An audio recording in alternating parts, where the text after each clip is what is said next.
A night observing on Cactus Hill on episode 448 of the Actual Astronomy Podcast. I'm Chris, and joining me is Shane. We're amateur astronomers who love looking up at the night sky, and this podcast is for everybody who enjoys going out under the stars. So we have a couple new Patreon supporters, Shane.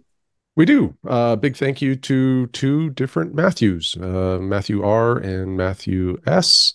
Really appreciate your support. And as always, appreciate all of the Patreon support. I forget, what is our count at, Chris? I sent it to you the other day.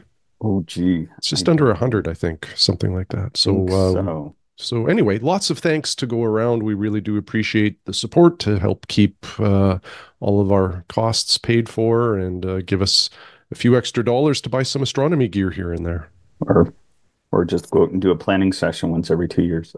Yeah, I there you go. think it's just where it's going. Yeah, it's awesome though, because I don't think we would still be doing it if it wasn't. Because it's weird, I think that's one thing that most people don't realize is that with all the other stuff, whether it's YouTube or anything else, typically there's not costs associated. But if you're actually going to do a regular podcast, you need to have a few pieces of software and a provider and a few things like that. So it does kind of add up to a few bucks, and then the equipment that you need as well. So we appreciate it. We do. Oh, the book giveaway. Yes. Should we do that? We've been talking about it and forgetting about it. I know. Do you have the names? I do not have the I do. names. Yeah, Okay. I do. So I collected the names. I did a random number Okay. generator, and I have the winning names. So just quick Can I refresh. trust you, Shane? You've done this without my supervisory oversight. I don't know. Oh, I had a bonded third party witness the whole affair. You So went down to the Bills, but I think yeah. there wasn't that many though, was there? There's like three Mm, or four people. y- So Yeah, it wasn't a lot. I think the lesson learned is probably not to run a sort of a giveaway over summertime maybe, because people get busy with summer, vacationing and all sorts of stuff. And I think our listenership goes down a little bit over the yeah, summer as well. And yeah, and even if it doesn't, some people just don't have the time to email because they're driving yeah. to a vacation spot or something. But So but you know what? See, I don't like as long as one person submits, I don't have a problem with it.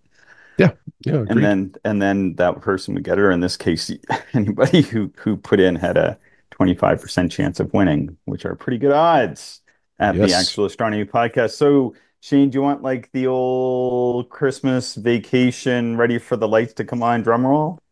yes, I do. Yes. Okay. I was not expecting that, but There you go. now I feel like my Sunday is a million times better. So Well, last week you heard me sing country music at midnight. So, yeah, yeah, it's been a whirlwind over here. mm. So just to quickly recap, on episode 436, we had Mike Everybody Lynch waiting on. on the edge of their seats. Oh my God, am I the winner? Go ahead. We had Mike Lynch on. He's the author of Stars, a month by month tour of the constellations. So we had a great chat with him on that episode, and he also provided a book, or his publisher provided a book to us just to sort of review in advance of that episode and for us to give away to a listener. So the lucky listener is Robert. I think it's D for the last name. So, Robert, I'll be reaching out to you over email for your mailing address, and then we will get this on its way to you. So, congratulations. You have a new book to add to your library. And yeah, congratulations. And thank you for listening during the summer low period for some people, but clearly Robert is a keener. So there you go. Hmm.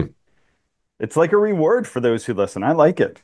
I Me like too. it. Yeah. Stay Yeah. tuned. We And should it's do a one. good book. There's some great, just really nice perspective. And I think, was it Mike's daughter that provided a lot of the sketches in Yeah. here of the Yeah, constellations, which like is way super back when cool. she was a young person, and then they've kind of updated them a very minor amount, but like her original stuff is still in there from when she was much younger. So that's pretty cool. Yeah, it's really neat. So, Bit of a family project. He just, I believe, like us, he just does it for fun because we were chatting about a couple things, and he was like, "Oh yeah, well, sometimes that's just the way it is."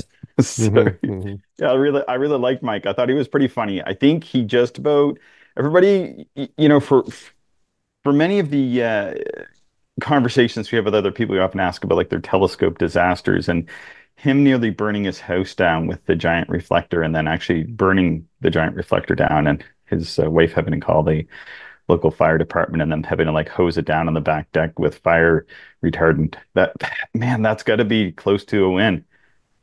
Yeah, I'm not sure if anybody can top that one. That's We'll pretty continue good. to ask the question when we get new guests on the Yeah. show, but that's pretty good. Yeah. Mike had a great voice too. Like clearly a voice built for radio. So Oh yeah. that was a lot of fun. Yeah, actually I talked to his publisher this week. She was writing. I was like, why is she writing? Oh, she probably must have kind of given the book away. So I was like, yeah, it was fun. We hope to have Mike on again. I was like, why is she? And then forget about giving the book away.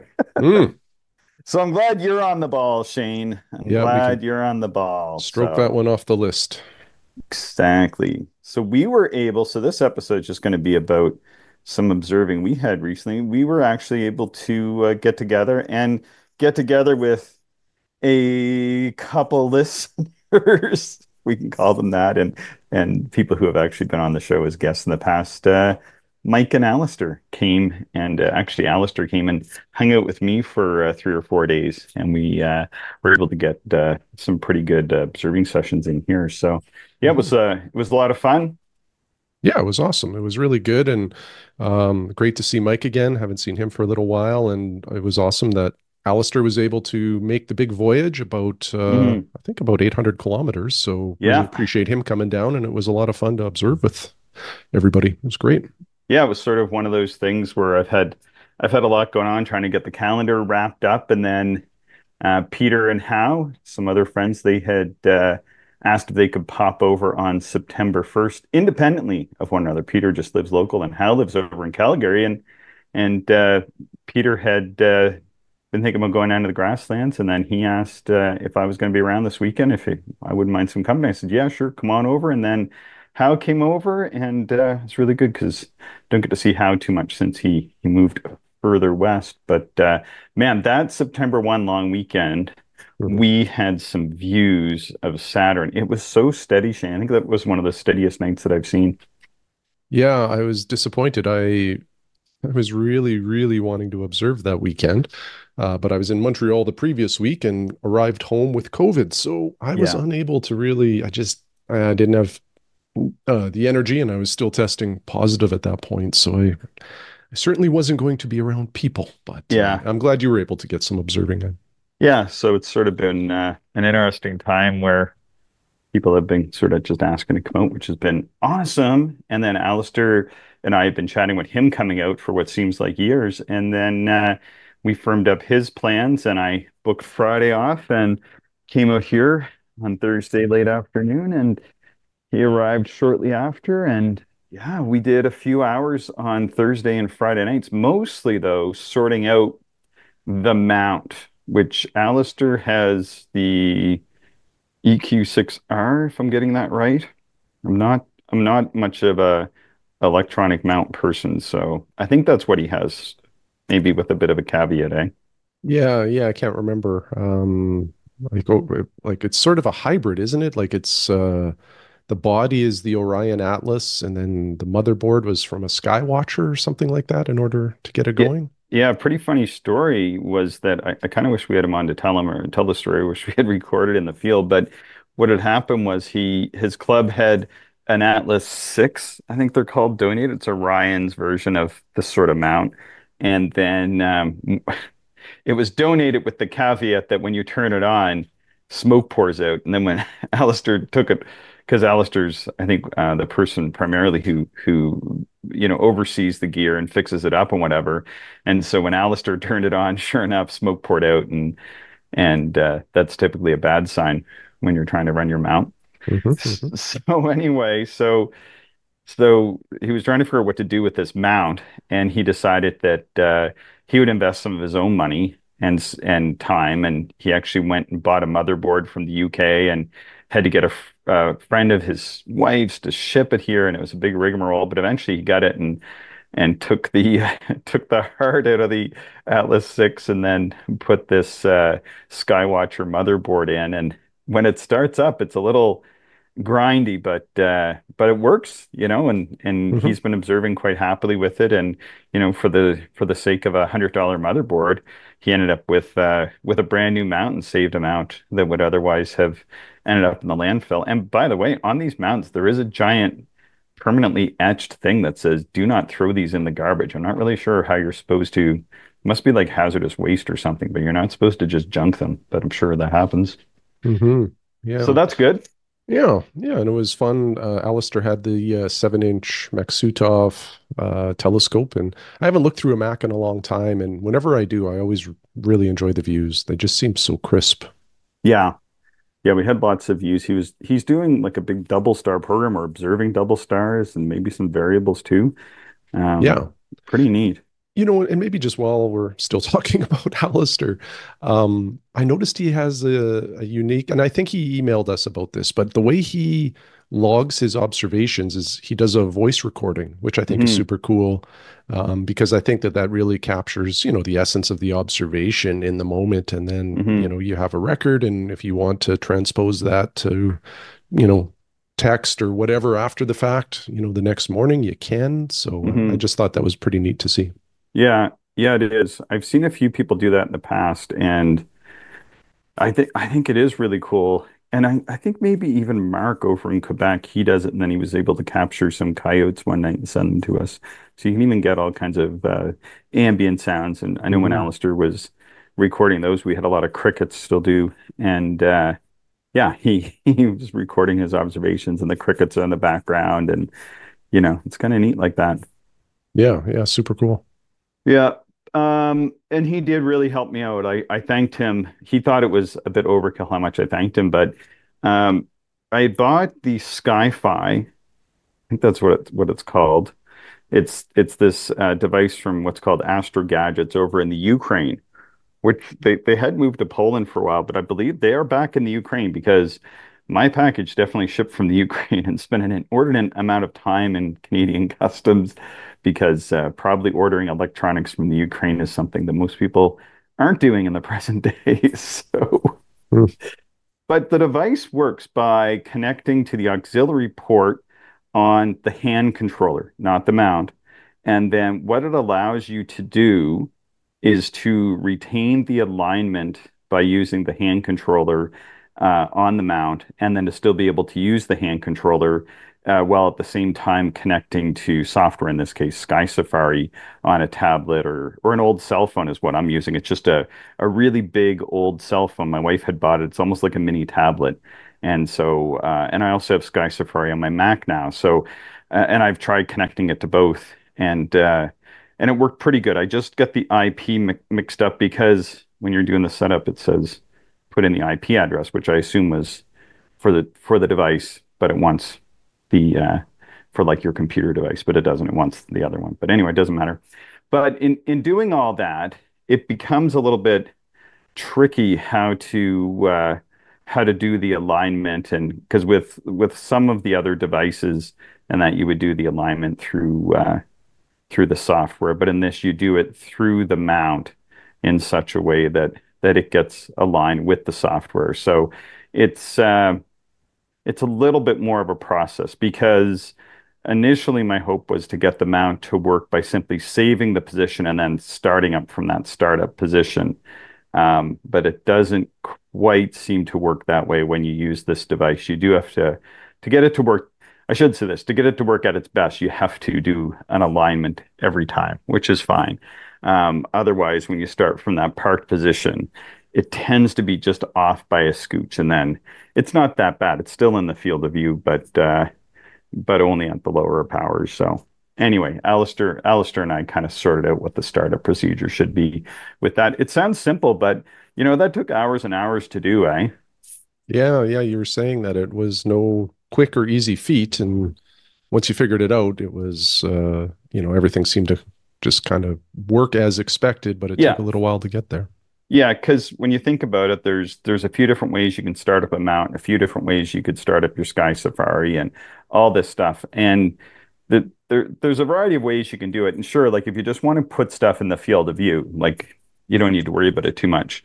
But I kind of want it running, it's in a permanent observatory and I kind of want it running in a particular way to do my type of observing. So we wanted to start nailing objects in the center of the field. So do need to get one more thing, which was Alistair's recommendation, which is an illuminated reticle.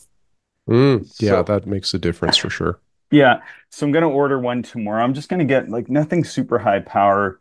It seems like the best one and the cheapest one is from Astrotech there at Astronomics, the supporter of Cloudy Nights. So that's always good. But couldn't order online for Canada. They they only have it for the States right now. So I messaged them and I said, "What's the story?" Because I've bought all kinds of stuff from them in the past, and they said, "Oh, new website. We're working out the shipping to Canada." So Mm. whatever. What It's focal all length are you going with? it's a 24. Oh, wow. Okay. The reason why is I might sort of use it for a couple different purposes, but I also read stories where people get them and then don't use them. So I don't want to spend because you either spend about 60 or 80 bucks, or you can spend hundreds of dollars on these things. Like with anything with astronomy, it seems like the Hmm. sky's the limit for how much people will charge you. And this one also has like nice eye relief. It's like 20 odd mils, and Hmm. it comes with the illuminator. It's a pretty good deal at 24 bucks. And if I decide I want more power, you can always get a higher power one. But the good higher power ones are significantly more. But this should do the trick. And I can always borrow it, right? Like Yeah, yeah, for sure. anyway. Yeah, I Um, use one occasionally with the Nexus digital setting circles, and it definitely helps yeah, because, when you have just a regular eyepiece without any reticle, you think you've got an object centered, and then I would put in the reticle eyepiece yeah, and be quite surprised how far yeah. off I was on centering. Is that Mead one? I can't remember what it is. It's either a Mead or an Orion. And I think it's like a 12.5 millimeter Kellner. Like it's nothing Yeah, yeah, special. I think I got it yeah, on Astro by Cell for, yeah, I don't know, $40 or something like that. It was used and it was inexpensive. So, similar to you, yeah, I didn't feel like I needed an expensive one because I'm going to use this thing maybe for 30 seconds a night, yeah, just for yeah, alignment purposes. yeah, So anyway, that was my decision, and I've been quite happy with it. And it has the variable brightness yeah, illuminator, and yeah, works fine. yeah. I had Randall gave me one a long time ago, and I don't know where it went. I was trying to Mm. remember if I what I did with it. I couldn't. I feel like I just gave it to somebody eventually. Maybe I shipped it to a listener. Somebody was looking for one, Hmm. but I can't remember. Anyway, so I'm gonna get this one, but I got a call tomorrow and order it. I need another one or two 1.25 to 2 inch adapters anyway. Hmm. So that's all good. Anyway, yeah, so we get the mount going, and then I really just toured around. Thursday night we only stayed up till 12:30. Friday night we stayed up till about 3:30. And then you and Mike came out. That was a nice session just to kind of hang out. Sort of, you guys were able to see the observatory. I think you hadn't seen it run yet, I don't think, had you? No, no, I haven't been out when you had the mount operational. So yeah, that was neat to see. It's a nice mount, and it like super solid. You had the 5 inch on that night, Yeah, and whatever vibrations you had were certainly gone. Like I hit your like the pier, like I tapped it quite hard with my yeah, fist, and then I would just sort of tap the telescope and the mount, and it was great. So I yeah, think you've got yourself a real solid setup there. yeah, yeah. I think I'm pretty happy with it. The builder was able to take it. It doesn't have any vibration. The vibration is completely gone. There's always going to be some sort of movement. Just, you have a variety of things kind of screwed together and the mount itself and that. Um, so, if you do really kind of decide to give it a whack, you can kind of see that the telescope will um, move about maybe 20 arc minutes. It's a good, maybe not that frame. I should say maybe 20, 25 arc seconds, Mhm. and then it just moves back. There's no like it was Yeah. doing before. So that's pretty good. And you had the Borg 90 FL out. That's my new favorite little scope, I think. Yeah, I wasn't sure which scope to bring out there, but I haven't really tested the 90 FL out under a dark sky. So I was kind of anxious to, get it out there and see what it could do. And yeah, it did quite well. Mechanically speaking, I need a longer dovetail. It's Hmm. such a light telescope that when you put a 2-inch diagonal on the back and then a 2-inch eyepiece, like balance wasn't awesome.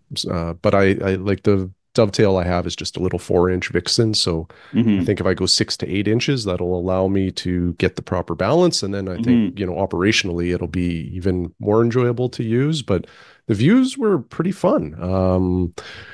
Primarily, we were running I think it was the 30 millimeter APM UFF. Hmm. And we did some higher power stuff with your 5 millimeter, I think it was your 5 millimeter Hmm. Pentax XW. Hmm. And yeah, we looked at a whole pile of different things. And, the you and I kind of commented on it a few times how the 90 FL is just sort of in a sweet spot where, Hmm. it can show you these pretty wide fields, but it still has enough aperture that you're seeing it differently. Like, a 60 millimeter can show the double cluster or various wide field objects quite well, but having a 90 millimeter aperture show almost, similar fields was pretty cool. Yeah, you were kind of let me just sort of scan around the sky with it in Hmm. with the 30 millimeter wide field. What's it called? The UFF. Yeah. Yep. And then also I put my 40 Pentax in for a while, which the balance wasn't amazing on, but I still found it great. And just to look at things like the double cluster with stock 2 and Trumpler 2 all in the same fields, and to kind of pan up through Kemble's Cascade we took a look at, which was really nice. And then down into the Milky Way, in particular, like over in Aquila, like the Barnard Z Mhm. area, it just really looked more like a wide field photograph. It was awesome. Yeah, yeah, it's a great little scope, that's for sure. I think it's probably made my decision. Like when I bought that thing, it was either keep that or sell it, or keep the 71 FL or sell it. Like both of those are sort of my travel scope because they're so light. Yeah. They can ride on a very minimal mount and tripod. Uh, and I certainly don't need both scopes. So I No. think the 71 FL will be posted for sale here soon. And that's another great telescope. Like it's amazing. Yeah. It's incredibly light, great travel scope, but it's not going to see any use if I keep it, I think, because if I'm traveling, I'm No. going to grab the aperture and that's going to stay on the shelf. So Yeah, and I mean, really, like when you handed it to me all dolled up, like it really is. It felt just like my FS60. I couldn't believe it. It just looks like it, feels like it. It's just got another somehow 30 millimeters of aperture in it. yeah, So it's a little bit mind-blowing like that. I kind of thought it would be a little bit heftier, but it's just not yeah. the way that they've constructed it. So, you read because I read so much on the Borgnani over the years, and a lot of it is fairly critical. But Hmm. when you're talking about these tiny scopes, the thing I think a lot of people neglect is there is field curvature for sure, and I think that's Yes. where having something like the 30 UFF in there to give you sort of the maximum um, field without getting too much of that curvature is the trick. Because certainly it's present in all of my smaller focal length scopes as well, and then as well like the strength of this scope is like you said portability, and then just that flexibility of how you mount it, and it's really not much more of a thought than taking a pair of binoculars with you. It's a little bit more, but not much. But in such a tiny package like that, yeah, it's pretty phenomenal. Yeah, yeah, it really is. And that was my hesitation buying it was the negative reports that I've read, mostly on cloudy nights about edge performance and field curvature. Um, and I'm not very tolerant of that either when I'm observing. But I felt with the 30 millimeter UFF that it was pretty crisp all the way to the edge. And even with the 40 XW, you could detect the field curvature, but it wasn't distracting or annoying. Like I was fine observing with that 40 millimeters. So the Borg passed all of my, criteria or tests with flying colors. I think the only thing they design these really primarily as astrophoto units. that you can use a pretty expensive, what do you call it, like a field flattener reducer, Yeah. something like whatever they're called. I don't know. I don't do that kind of stuff. Um, and I think it really is designed for that. Yeah. And Yeah. You're and right. and if I was designing this as strictly a visual machine, I think if they had simply just taken it to like that 600 millimeter focal length, then I think they would have had the ultimate portable telescope. Whereas right now it's extremely good, but I think if they had given it the extra 80 or 90 mils, I think that would have made it both for planetary and everything. But I think they did have one for a while. I think they had, what was it, an 80, it's like an 89 or something that was f6.5 Yeah. I think or you're right. It was an something. ED telescope, I think. Yeah, I think there were some other challenges with that. I've often thought about trying to pick one of those up used, just Mm-hmm. because, boy, like how good yours was. The only thing is, I don't know if I'd want to lose any of the field. So, but you'd certainly be narrowing down your gaps in the lineup if you had an 89 mil and a 90 mil, wouldn't you? Yeah, I suppose so. But yeah, that's a nice instrument. So, what did you enjoy looking at with that scope? Um, I like kind of panning through Perseus. It's always fun, Malot 20 up in there. Double cluster was amazing. Yeah, Barnard's E, as you mentioned. Some other stuff that I didn't really like, I just looked at kind of, in passing, and I don't think I called any attention to it. But even like M81 and 82 were kind Mm. of nice. Like just how big that field was. It Yeah. was quite pretty to look at. So that was fun. I panned around through Sagittarius earlier on in the evening too. And me being used to smaller fields of view because A, I'm usually using longer focal length telescopes, and B, I'm usually using like orthos or Mm. super monos. So my field of view is tiny. Hmm. So to have that massive field of view, at least massive for me, it was just like appreciating the night sky in a whole different way again. Like when I looked at the Swan Nebula, I was like, man, this looks incredible with that star field that is like 95% of the view right now, Yeah. that made the nebula look so small in a way. Yeah. So overall, that was a lot of fun. I enjoyed looking through Mike's 12-inch a lot. Yeah. Again, you get used to smaller telescopes, so looking through that big aperture is just so great. And Hmm. the night, like the sky conditions were not amazing early on. I think it got better as the night wore on. Yeah, it did. Yeah. And we looked at Saturn earlier, and it was really quite, candidly, it was garbage. It didn't look good at all. Hmm. And then I left a little early because I was running out of steam still, sort of, I think the tail end of Oh COVID. yeah. But Mike showed me Saturn when the sky had settled a bit, Yeah. and I forget what power he was running. It was quite a bit. Like I think he was over 200, maybe like 280, I want to say. Yeah. And it was incredible. Like, you could see just a little bit of the black between the ring and the disc, which is very small right now because we're almost edge on. Mm. We could see banding on Saturn. And you could even see like kind of the brightness of that line of the ring, you know, like on the front of the disc. Like it was just a really, really nice view of Saturn. Mm. So that was a lot of fun.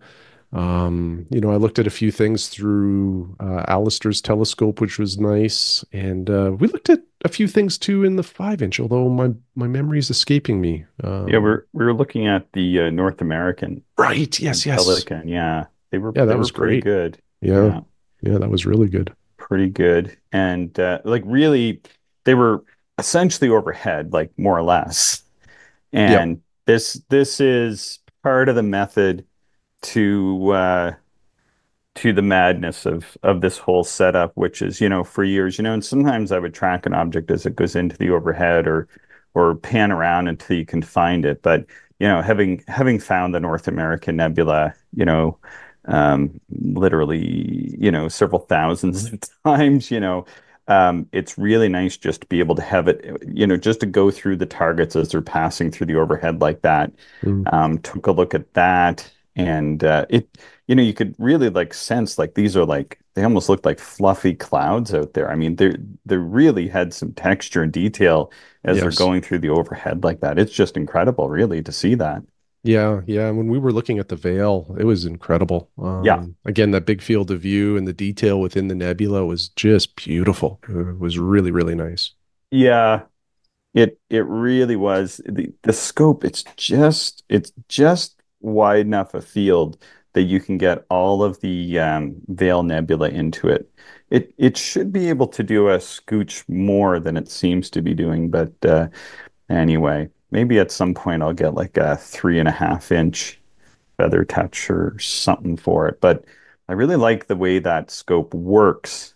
Um, it it allows me to use that multiple filter selector in it and swap out. It will take any eyepiece because it has two focusers. It has the coarse helical focuser, which has Mhm. like whatever it is, 4 or 5 inches of draw to it, and then it also has the feather touch, which has like an inch and a half of draw to it. So between those two, it will take. I mean, I've never had an eyepiece I can't get to focus in. It's super easy. And that sort of flexibility combined with the lightweight and the high quality optics, it's boy, that telescope, it still remains one of my favorite telescopes I've ever looked through, all these years, whatever, almost 20 years later, right? Yeah, it's incredible. Like when we looked at the Veil, I don't think that you could get like it's the perfect telescope for that. Mm, As you mentioned, you could fit the whole thing in the field of view, just like there's really no room to spare. no. But, it's pretty much the most aperture you could get while still fitting all of that, nebula in the field. So it's almost like that scope and that eyepiece were made to look at the Veil. Yeah, It's just yeah, perfect. It doesn't get better. yeah. I've looked at the Veil through like a 20-inch Newtonian, and that's incredible. But like you have to pan, Yeah, through the nebula just to see all of the structures. So, yeah, and that's a great view. But this is different, and it was quite impressive. I really enjoyed it. yeah. Because you get about 80 to 85% of the detail that you do even in a 20 inch Hmm. with that 5 inch when the stuff is going through the overhead like that. And the other is that even in the big scopes, the one thing that can, but not necessarily is a bit of a challenge, is that most of them aren't tracking unless they're on some sort of tracking mount or whatever. So you have to move it. It's hard to get it. So you're spending a lot of time getting it and keeping it in the field of view, which is fine, and I know people who use those would be more adept at it than we are. But to be able to sit and then have the scope just track and kind of sort of share the views around and call out different details and features and swap it around like that, you can really pull out not all, but like the majority of the details that you would see in the larger instrument. It's just going to take a little bit more time. But in a way, like less effort. It's just more time, just at the eyepiece is all. Yeah, yeah, that's a good way to put it.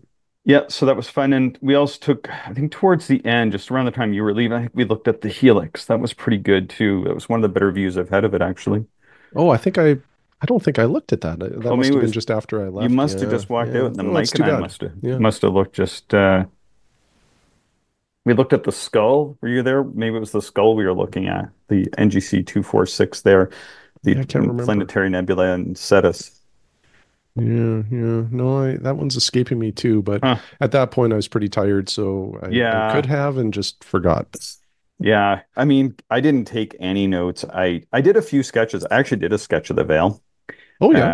Yeah, that night I did 3 or 4, maybe 5 sketches, which Oh good. honestly seemed like nothing. Just when you're observing for hours and hours like that, I feel like this is just what Alistair does, right? Because I think that first night I was like you, after a week of work and everything, all the craziness and calendar and the other things I'm doing, I just at about 11:30, I was like, oh, I don't know how much I can push this, and I Hmm. toughed it out until 12:30, and I was like, I just got to go to bed. And anyway, but then I kind of was a little bit better the next night, and I was able to rock and roll by the Saturday night. So and it was only a short week. It was only like a 3-day work week, right? So Hmm. yeah, it's the way it goes. But yeah, it was a blast. Yeah, I had a lot of fun observing with you guys. Sure, it'd be nice to do that more often, that's for sure. Yeah, everything worked out. Good sky conditions, good weather. Yeah, it was really nice. The other thing too, I just want to mention that stood out was in Mike's 12-inch, that 13 millimeter ethos is just a wonderful eyepiece. Mm-hmm. It just works so well in that scope. I Yeah. really, really enjoyed the views through that. Yeah.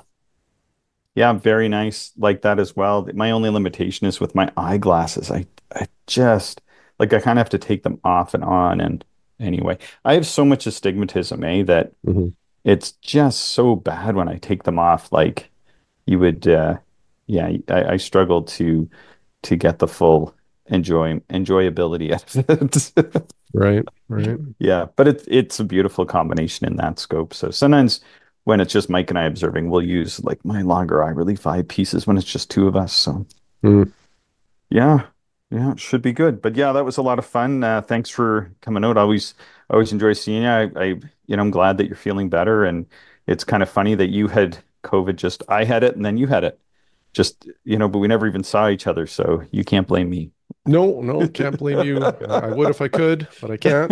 But yeah, it Yeah, was it was funny how that worked out, but that's all behind us, and yeah, hopefully we have some good observing opportunities here in the fall. Again, I love it. It's dark-ish by kind of 8, yeah, 8:30, and then pretty good and dark by 9, and away you go. So yeah, you don't have to stay up as late, yeah. It's and not too or you bad. stay up late and you just get more observing in. Well, yeah, it's kind of what I did last night, but we'll talk about that in the next show. But yeah, I think in the past 14 nights, I've done 8 sessions, Yeah, that's great. something like that. So that ain't so bad because it hasn't been amazing. It's been, but all just happened that I think on all the clear nights, I just happened to be here. Mhm. We've had, I think, 8 clear nights in the past 14 days, and we've even had some rain in that. But yesterday was beautiful. It was pretty warm here, supposed to be 24, ended up being 27, I think, Okay. and super dry. So the observatory's dried out now. I'm gonna go up late this morning and with Rebecca, and we'll start putting the final touches of paint on there. So the observatory is now decommissioned once more, hopefully for the last time while we finish the work. But yeah, it's working pretty good. Power was all in, as you saw Mhm. beautifully, and the pier was reinforced and all that kind of stuff. It does take a while to kind of get these things working to the standard that I was hoping, but my builder has been very patient, generous with his time, and very kind on the bill. So, Mm. That's a great part or great relationship yes. there. Yeah, it's worked out. It's worked out well. But yeah, it was funny because you came in, I think you started asking me questions about, oh, well, like, have you done this? And I'm like, literally, I just got this working 5 minutes ago. Like Alistair and I had just finished getting it sort of all tweaked out on, 12:30 at night on Friday night / Saturday morning. And then, yeah, Yeah, yeah. it's the way it goes. It's the way it No, goes. it's But yeah, awesome. It's exciting to see. yeah, cool. All right. Anything else to add to this? No, that is everything. Awesome. No more drum rolls. Concluding message only. Please subscribe, share the show with other stargazers you know. And you can even be a Patreon subscriber like R2 Matthews. And you can send us your show ideas, observations, and questions to actualastronomy@gmail.com. Thanks for listening, everybody. Thank you, everyone, for listening, and we hope you enjoyed the show. If you are interested in more information, would like to contact us, or if you would like to support the podcast, check out our website, actualastronomy.com.